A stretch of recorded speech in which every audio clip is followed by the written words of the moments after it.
শোনো, প্রথমেই বলে দিচ্ছি আমি এই ভিডিওতে কাঁদতে চলেছি আমার একটু মরা কান্না। চোখ আর নাক থেকে জল বের করে এবার তোমাদের আশীর্বাদে আমি শুরু করছি। নির্দিষ্ট এই পুজোর দিনগুলোতে জানো আমি তিলে তিলে বুঝতে পারি আমার মা আর দিনের থেকে আমার শাশুড়ি হাজার হাজার হাজার গুণ ভালো। আগে বলো যে দুর্গাপূজার সময় কোন মেয়ে বাপের বাড়ি যায় না? আর শুধু দুর্গাপূজাটা না ভাই, কোনো রকমের কোনো পুজোর দিন কিংবা ধরো পয়লা বৈশাখের দিন আমার বাড়িতে লাগু হয় মঙ্গল গ্রহের নিয়ম। পঞ্চমীর 2-3 দিন আগে থেকে আমার শাশুড়ি আমাকে বলছিল যে দেবাংশী, শ্বশুর বাড়িতে পুজোর সময় থাকলেই তো কাজ করতে হবে, পঞ্চমী আর ষষ্ঠীটা তাহলে তুমি আর রাজই বাড়ি থেকে ঘুরে এসো। আর আমার শাশুড়ির কথাও একটু বলি, শাশুড়ি হয়ে কাজের বেলায় শ্বশুর বাড়িতে কিভাবে ফাঁকিবাজি করতে হবে সেটা আমাকে নিজেই শিখাচ্ছে। এখন আমার শাশুড়ির কথা মান্য করে পঞ্চমীর দিন গেলাম আমি ওই বাড়িতে। রাজ আমার সাথে গেল না, কারণ পুজোর দিনগুলো ওই নিজের এলাকাতেই থাকতে চাই, ঠিক আছে? ওইটা তো বাহানা, শ্বশুর বাড়ি গেলে বন্ধুদের সাথে ঘুরবে কিনা। এবার বাবার বাড়ি গিয়ে আমি যখনই মাকে বলেছি মা আমি পঞ্চমী আর ষষ্ঠীর দিনটা এখানে থাকবো, এই কথা শুনে আমার মায়ের মাথায় হয়েছে বজ্রপাত। না না থামো থামো, একটু ভুল বললাম। প্রথমে আমার কাছে শুনলো যে রাজ আসবে কিনা, আমি বললাম না মা ওরা তো আসবে না। তারপরে আমার মায়ের মাথাতে হয়েছে বজ্রপাত। আমার মা এবার আমাকে খুব করে বোঝানোর চেষ্টা করছে, বুঝলা, যে না বাবা পুজোর দিনে বাবার বাড়িতে থাকতে হয় না।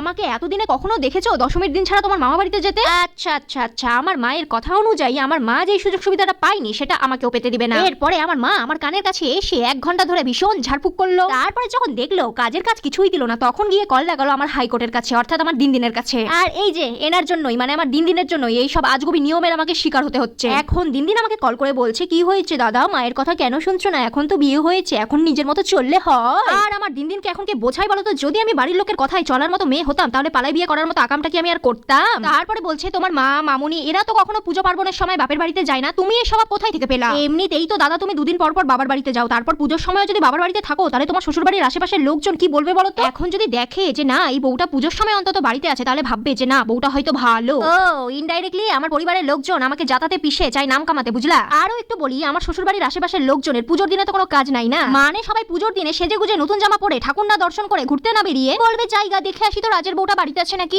একদম যুক্তি ছাড়া কথাবার্তা যাকে বলেছে। আমার দিনের কথা, পুজোর পরে প্রয়োজন পড়লে 1 মাস আমি গিয়ে বাপের বাড়িতে থেকে আসবো। দেখ তো খিদা পেয়েছে আমার এখন, আর আমাকে খেতে দেবে গলা পর্যন্ত আমার পেট ভর্তি হয়ে যাওয়ার পর। তোমরাই বলো তো পুজোর দিনকে আমার একটু ইচ্ছা করে না যে আমি আমার বাবার বাড়িতে যাই আর আমার মাকে বলি এই আমার বাবার বউ চলো মেরে লিয়ে 1 কাপ চায় বানাকে লে আও।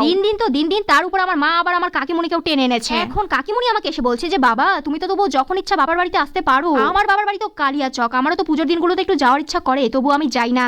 এদের সাথে আর পারা যায় না। অবশেষে আমি হার মেনে এদের লেকচার শোনার বদলে শ্বশুর বাড়িতে আসাটাই বেছে নিলাম। আর আমার এই দুঃখে ভরা গল্প শুনে রাজ তো 32 পাটি বের করে হাসছে তো হাসছেই, আমার শাশুড়িও ভাই মজা নিচ্ছে। মানে এখন আমার মায়ের চরিত্রটা হয়ে গেছে আমার শাশুড়ির, আর আমার বাড়ির লোকের চরিত্রটা হয়ে গেছে কেমন বলো তো, বাংলা সিরিয়ালের শাশুড়ির মতো। ওই পরিস্থিতিগুলোতে কিনা খালি ব্যাকগ্রাউন্ডে ধুম টানানা টানানা টানানা গানটাই চলে না।